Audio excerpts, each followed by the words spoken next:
Merhaba arkadaşlar, ben Çağrı. Yepyeni bir White House Survival videosuyla tekrardan sizlerleyim.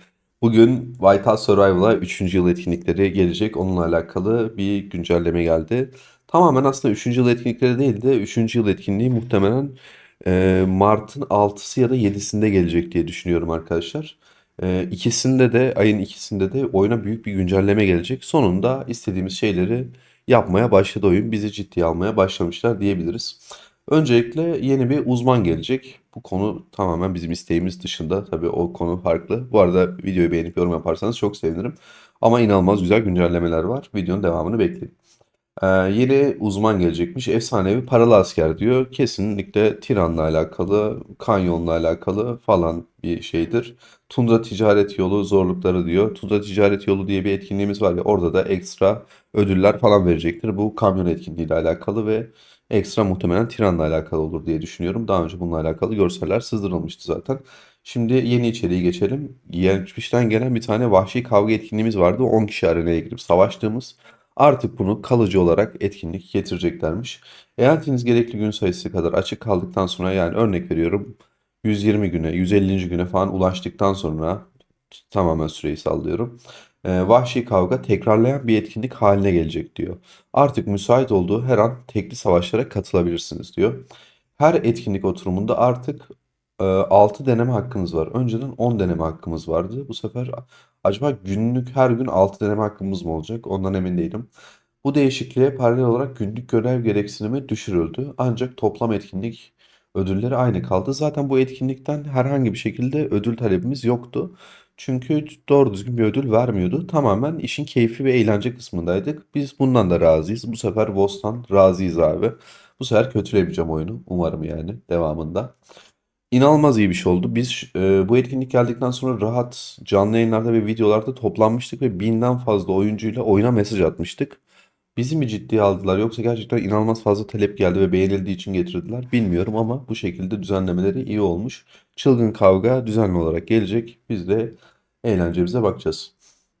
Şehir savunmasını güçlendiren kahramana özel ekipman yetenekleri artık savaş alanı yapı savunmasını etkilemeyecek diyor.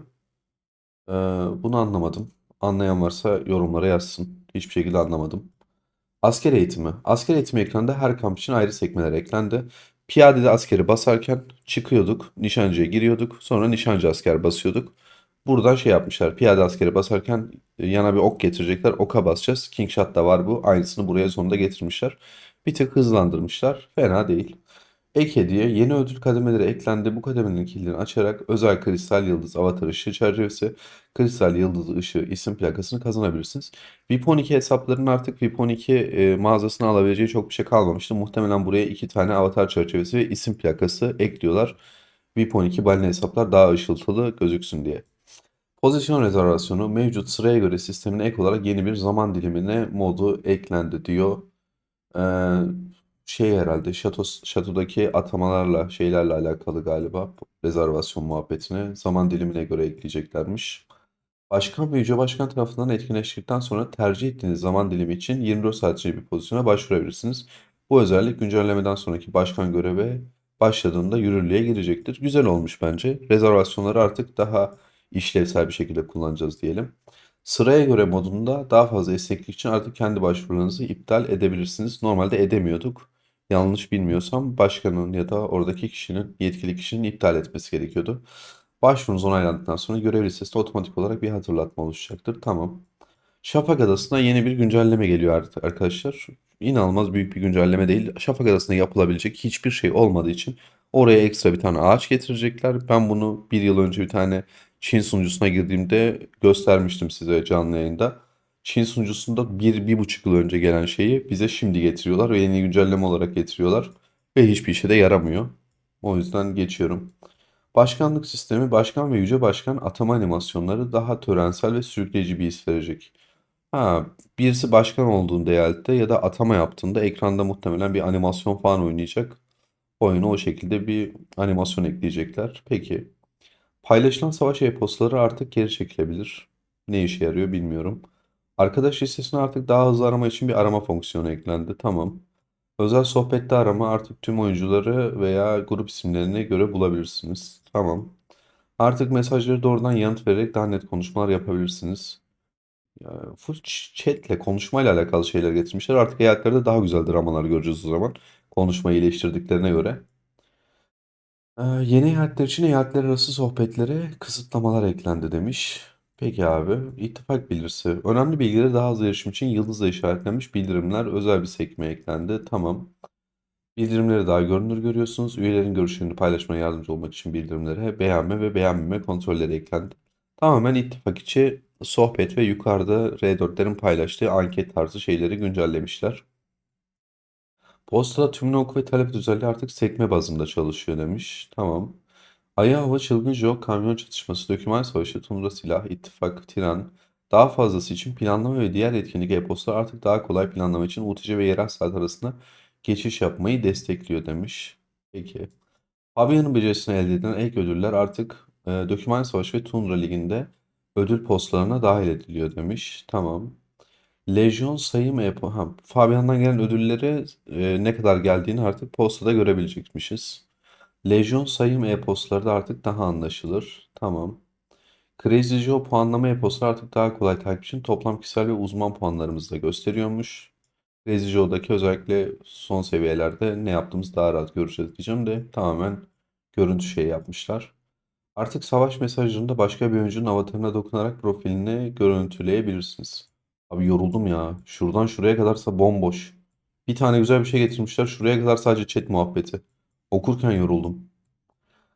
24. bölgeye ulaştıktan sonra tüm bölgeler için baskın modunu kalıcı olarak açın. 24. bölge ve sonrasında yakıt malzeme maliyetlerini azalır demiş. Güzel. Artık daha ileri bölgelere 24'ten sonra daha rahat çıkabileceğiz.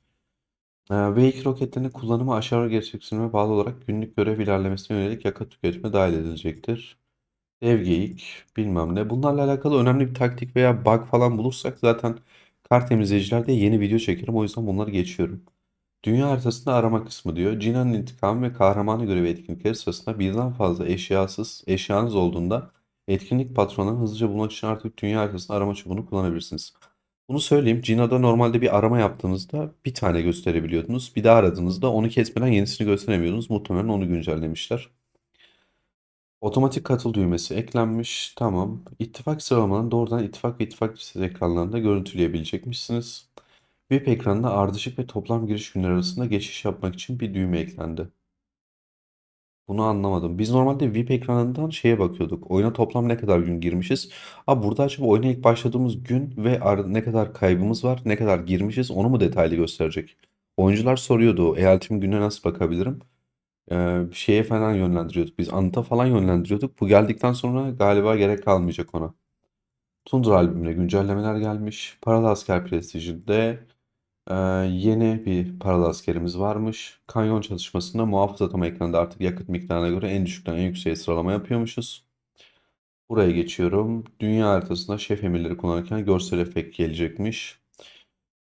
Buz Ejderhası Tiran'la oynarken çok kalabalık olduğu için orayı biraz daha şey yapıyorlar. 100 tane eyalet oynadığı için arkadaşlar biraz daha görsel efekt falan ee, oynayışı, haritaya tıklatışı biraz daha şey yapmışlar, kolaylaştırmışlar. Ayı hava simgeleri artık haritaya yaklaştığında görünüyor. Geç. Abi 3. yıl etkinliği şu bu dedik. Bir tane doğru düzgün bir şey var. Geri kalan çöp bu arada. Ben bakmamıştım. Kusura bakmayın. Etkinlikteki güç metni birlik gücü olarak değiştirildi. Yeni bir manga kurulunun yani asker birlik kurulunun önceki kurumundan daha düşük güce sahip olması durumunda en iyi seçimi yapmanıza yardımcı olmak için uyarı mesajı çöp. Artık takım bilgileri ekranda başka bir oyuncunun avatarına dokunarak profilini görüntüleyebilirsiniz. Ne büyük marifet. İttifak binaları geç, barikat söndürmeyi başkalarının müttefiklerimizin şehirlerindeki yangını söndürebiliyormuşuz. Çete şey gelir mi Erkan'dan benim içimdeki yangını kim söndürecek diye. Mia'nın şans kulübesi şans jetonu paketindeki kahraman XP öğeleri VIP XP ile değiştirildi diyor. Mia'nın paketlerinde kahraman XP veriyormuş. Hiçbir şey yaramıyor. Onun yerine artık VIP XP'si verecekmiş. Oyuncu ruh haline iki tane tema eklenmiş. Alyans teknolojisine simgeler eklemişler. Birlik güçleri hesaplanıyor. Aktarım puanını gerçek gücü daha doğru şekilde yansıtıyormuş. Hiçbir şey yok, bomboş. Hiçbir şey getirmemişler. Bak yemin ederim hiçbir şey getirmemişler. 28 tane madde var. Ya oyunu kötülemeyeceğim dedim şurada. Daha bunu diyeli 6-7 dakika oldu. Allah aşkına yani. Arkadaşlar şu vahşi kavga dışında bana şurada işe yarar bir tane bir şey söyleyin. Hani gerçekten kayda değer bir şey söyleyin. Ya nasıl her seferinde bunu yapabiliyorsunuz ya? Tamam yeni uzman getirmişsiniz falan da parası olan yatıracak. Neyse hadi şu vahşi kavgayı çok sevdik o yüzden bir şey demiyorum. Çok iyi güncelleme. En azından şey bir tanesi hepsini kapatıyor diyebilirim. Çünkü oyunda artık istediğimize girip oynayabileceğimiz bir şey var. Şu 6 tane hak yerine sınırsız hak olsa hiçbir şekilde bize puan vermese bir de oyunu bu şekilde darlayıp buna bir güncelleme revize yaptırsak inanılmaz iyi olur. Neyse çok uzatmıyorum. Siz ne düşünüyorsunuz arkadaşlar? Lütfen yorumlara gelin yazın. İşe yaramaz diyorsun ama şuradaki 7. madde, 10. madde çok iyi dediğiniz bir şey var mı? Benim gözümden kaçan. Ya da şurada anlamadığım bir şey vardı. Onu da yazarsanız en azından arkadaşlar bilgilenmiş olur. Hepinizi çok seviyorum. Kendinize iyi bakın. Yeni videolarda görüşmek üzere.